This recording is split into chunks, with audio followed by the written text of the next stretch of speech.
শেখ হাসিনার রায়ের মধ্য দিয়ে দীর্ঘ ১৬ বছরের গুম, খুন এবং বিচার বহির্ভূত হত্যার শিকার এবং ২৪-এর গণঅভ্যুত্থানের রাষ্ট্রীয় সন্ত্রাসের শিকার সহস্রাধিক শহীদদের আত্মার শান্তি পাবে বলে মন্তব্য করেছেন বিএনপি মহাসচিব মির্জা ফখরুল ইসলাম আলমগীর।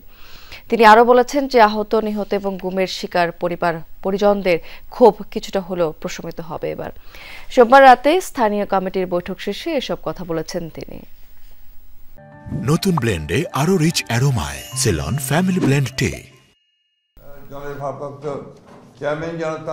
সাবেক প্রধানমন্ত্রী শেখ হাসিনার রায়ের সার্বিক বিষয় পর্যালোচনা ও প্রতিক্রিয়া জানাতে গুলশানে বিএনপি চেয়ারপারসনের কার্যালয়ে স্থায়ী কমিটির বৈঠক হয়। বৈঠকে ভার্চুয়ালি যোগ দিয়ে সভাপতিত্ব করেন দলের ভারপ্রাপ্ত চেয়ারম্যান তারেক রহমান। বৈঠক শেষে বিএনপি মহাসচিব মির্জা ফখরুল ইসলাম আলমগীর জানান, ট্রাইব্যুনালে বিচার প্রক্রিয়ার মধ্য দিয়ে আন্তর্জাতিক মানদণ্ড বজায় রেখে শেখ হাসিনা ও তার দোসরদের বিরুদ্ধে রায় ঘোষণা হয়েছে। এর মধ্য দিয়ে ন্যায় বিচার প্রতিষ্ঠা হলো। আন্তর্জাতিক অপরাধ ট্রাইব্যুনালের দীর্ঘ বিচারিক প্রক্রিয়ার মধ্য দিয়ে আন্তর্জাতিক মানদণ্ড বজায় রেখে আজকে আওয়ামী ফ্যাসিস্ট শেখ হাসিনা তার দুই দোসরের বিরুদ্ধে রায় ঘোষিত হয়েছে। এই রায়ে ন্যায় বিচার প্রতিষ্ঠা হয়েছে। তিনি আরও বলেন, মৃত্যুদণ্ডপ্রাপ্ত আসামি শেখ হাসিনা ও আসাদুজ্জামান খান কামালের সর্বোচ্চ সাজা দেয়া হয়েছে, যা দৃষ্টান্ত হয়ে থাকবে।